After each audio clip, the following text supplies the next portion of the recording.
Well, it's Friday the 18th of January out here at the Beetle Barn, and we got one of these days. Bright, sunny, and still chilly. It's probably upper 30s right now. Supposed to maybe do 40 or a little better today, I think. Anyway, we can tell on the temperature bucket there, maybe. It's melting around the edges. That ice is a little over,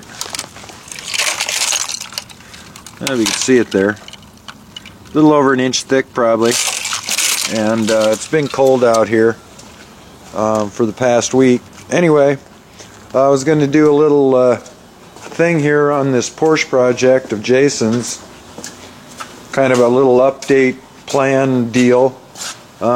Can see it's a little different than it was. He's been taking some of the bits off. The roof was actually just screwed onto this bottom section, and anyway, so the roof's off and the rear of it's laying there on the floor now, and that was just a couple of spot welds to get off of it. And so what he's got left is this frame project. It had these, see if we can see it, this tube here welded all in. It was welded to the center hump and then out and around the floor and stuff. It's part of a roll cage that was in this car. Years ago, this car was a, I guess they call them land speed car, you know, dry lakes and stuff like that. And anyway, so it had a full cage in it and stuff. It was a, a race car. Anyway, but we noticed when we were looking at it, these bottom sections here underneath the door, both sides, this side over here on the driver's side, right down here, is kind of wrinkly. So this car's been wrecked, and it's missing the rear tray there, and some other sections.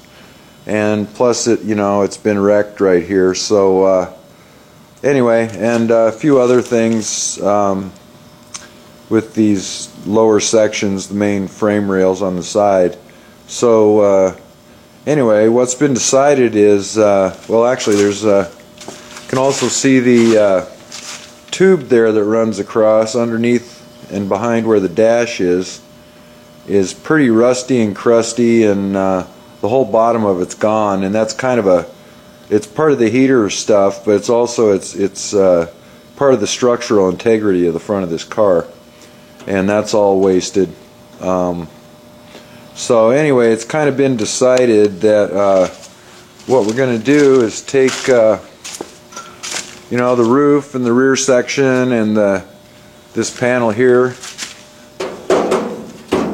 the front lower windshield panel, and the back of the trunk, all that stuff, off of this carcass here, and then go out back here and see what's up.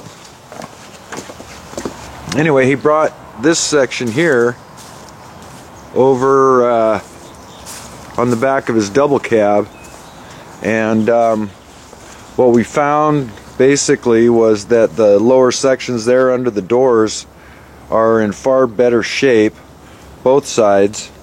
The metal is going to be replaced around the bottom, and then the rockers and all that stuff will be replaced. You can buy all that stuff new, and the front tube there across the front is still intact and not rusted through or anything.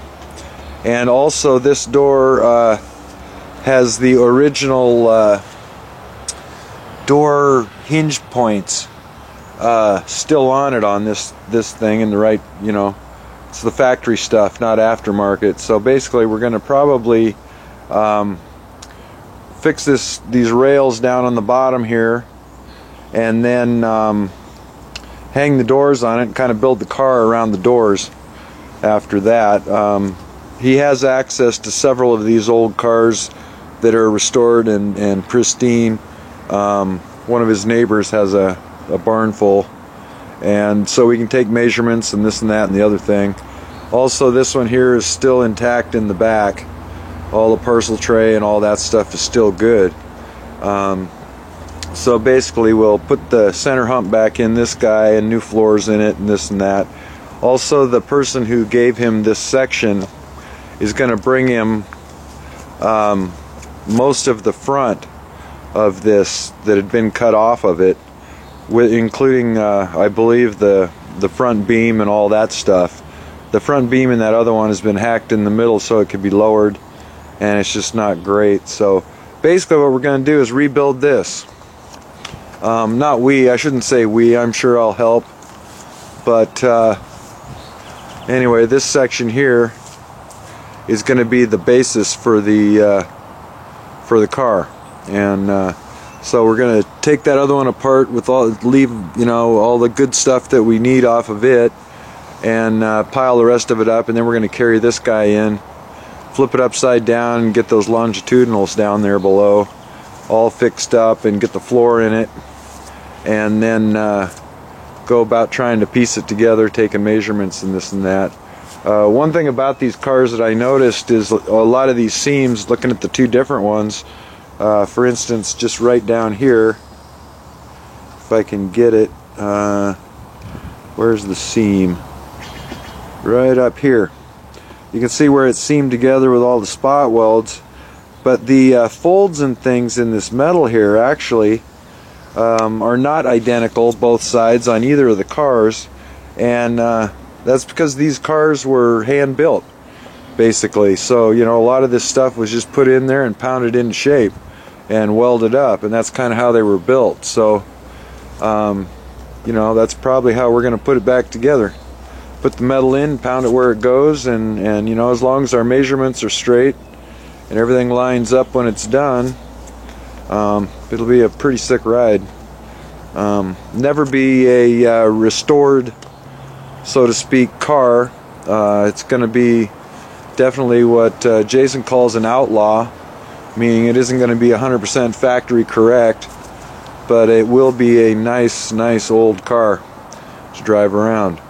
Anyway, a little bit of an update there. He's been taking parts apart and gathering up some dollars to buy the sheet metal he wants to buy new to get started on this thing, and then that's what we're going to do. I'm sure he'll probably be over tomorrow. Today's Friday, and he kind of committed most of his Saturdays to work on this, so I'm sure he'll be over tomorrow. Anyway, that's a little update here. Maybe I'll do another one tomorrow. Thanks for watching.